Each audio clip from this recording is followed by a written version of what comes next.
So it's time to take a look at the second tank within this platoon. So far the M60A1 AOS has been performing really well, probably my favorite tank in this platoon at the moment. It has a fantastic main gun, fantastic mobility, it has good enough penetration, fantastic protection, and overall it is very playable. Now today I'll be driving the M60A2, and this is based on the same hull as the M60A1 but with some modifications. Now first thing that you see, the M60A2 is huge, and this thing is like almost twice the size of the M60A1, although they're quite similar in design. The M60A2 is just huge. This is a monster when we look at it. This thing is a very, very big tank. It has a 152mm main gun, which can launch ATGMs, which are anti-tank guided missiles. This thing can spam missiles. It can load 7 of them, and they have the penetration of 380mm, which is, pretty good. It can penetrate basically any tank, although from my experience the ATGMs can be quite, let's say, they can troll. Means that sometimes you are not going to do any damage when you hit your target with those missiles.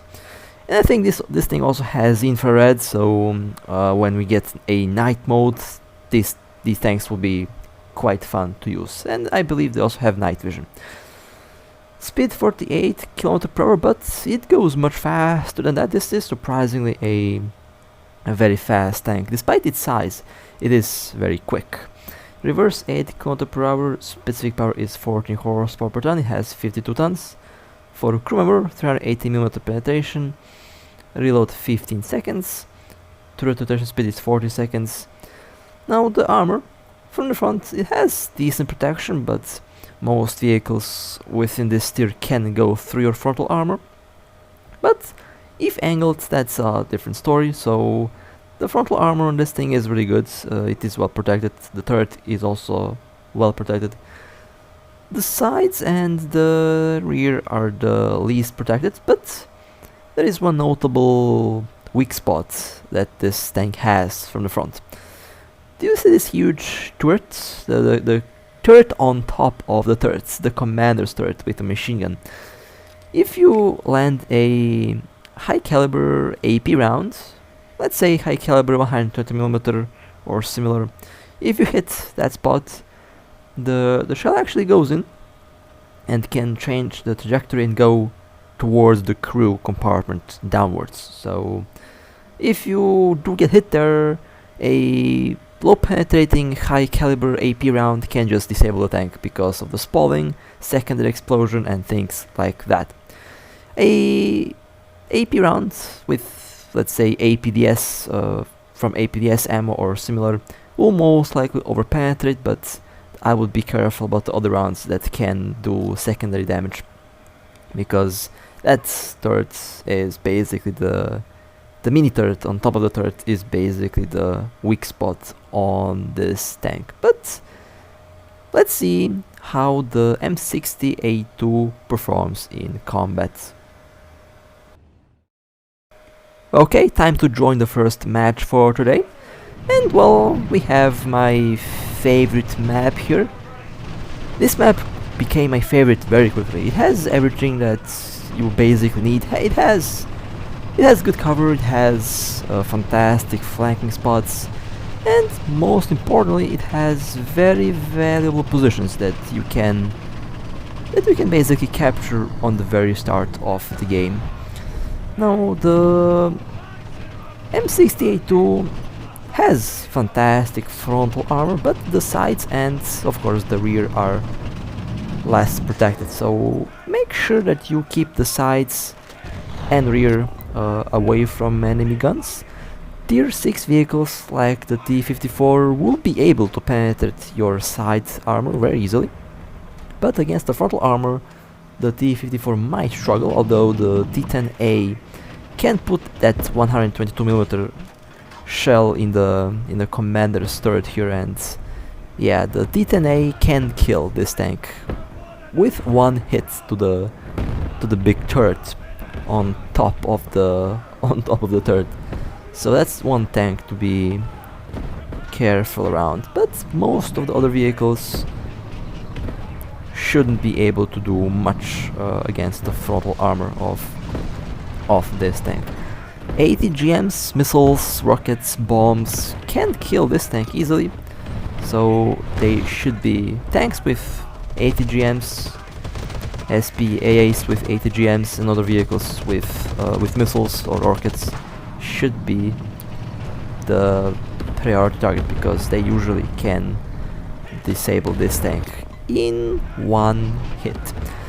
Now I'll be using the ATGM here just to show you how this tank works with missiles.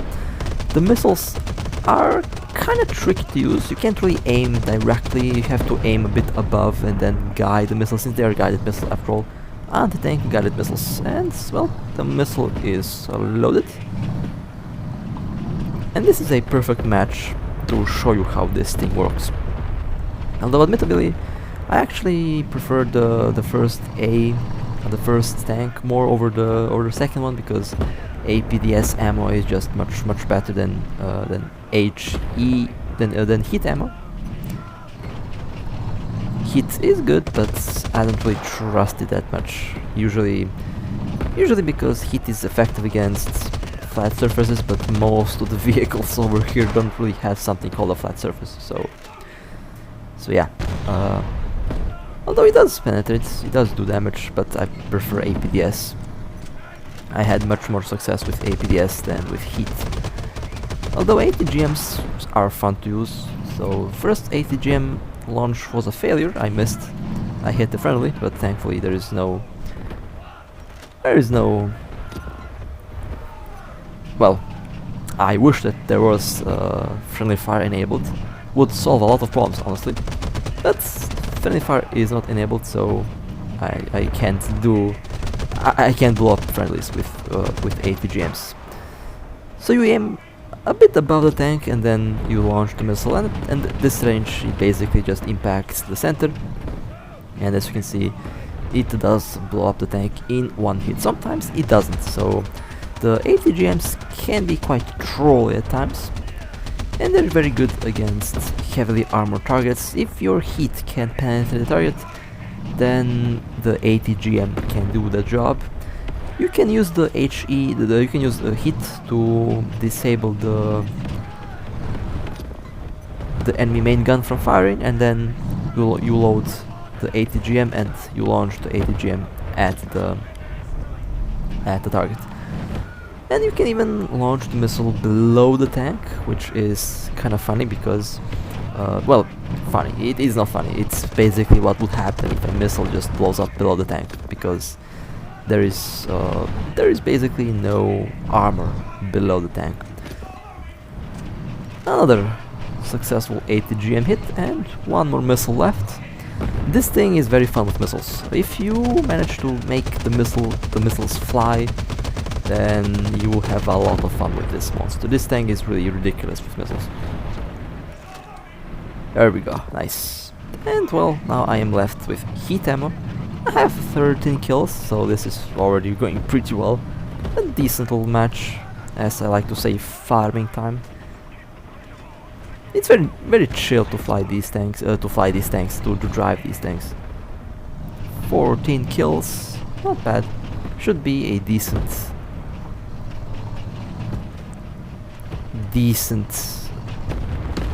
level bonus when I finish the match.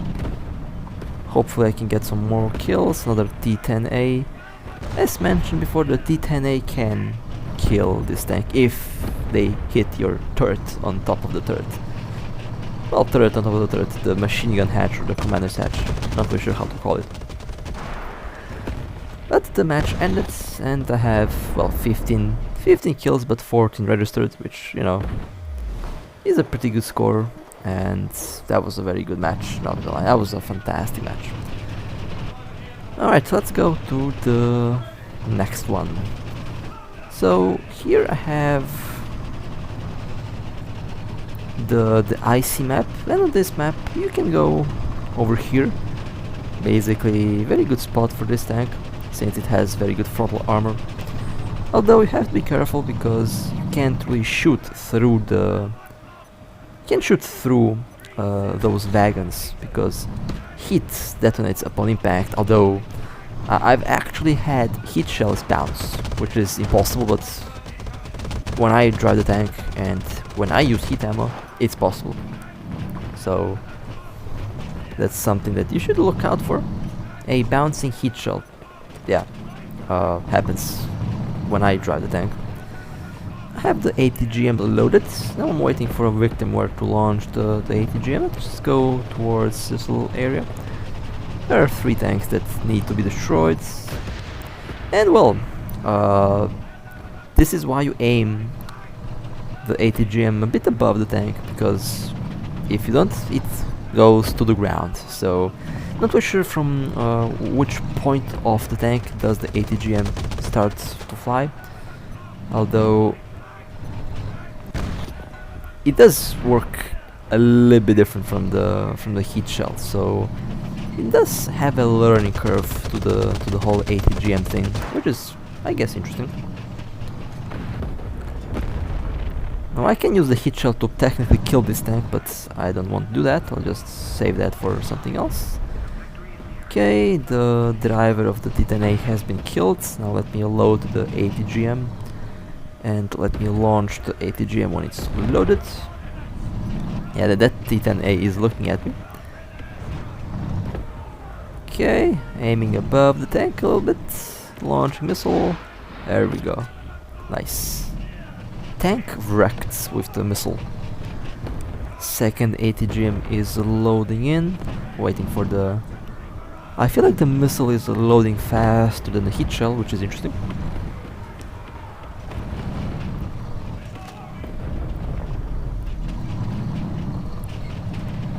Where is the tank? Where is the tank? Well, let me capture the base, I guess, since it seems like the tank that was behind the rock has been disabled. Say T10A. Well, somehow it survived the ATGM impact, which is kind of funny because when I hit the last T10A in the same position, it's in the same spot, it got destroyed. So yeah, there we go. T10A's ammo has been blown up. Oh look, another T-44 just walking towards me like no big deal. Well, say goodbye to your ammunition. There goes the T-54. The T-54 is still a very dangerous tank, although it is not really top of the food chain anymore, which is kind of funny. That was a terrible shot. My aim moved downwards for some reason, and I missed the target. But I did some damage with the machine gun. Wasn't enough to kill the tank, but you know, it's fine.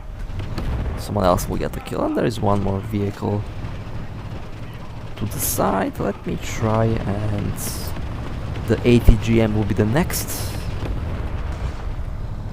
thing to load in this tank. T10A. I hit the lower plates. Unfortunately, it wasn't enough to kill the tank.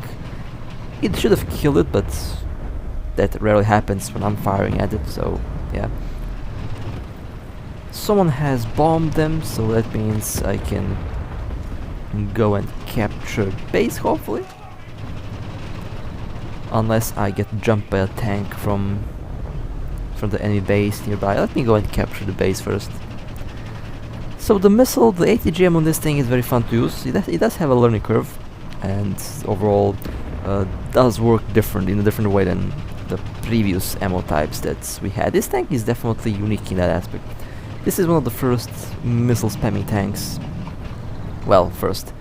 Not exactly the first, but one of the more unique ones with this purpose. And that was a very nice match.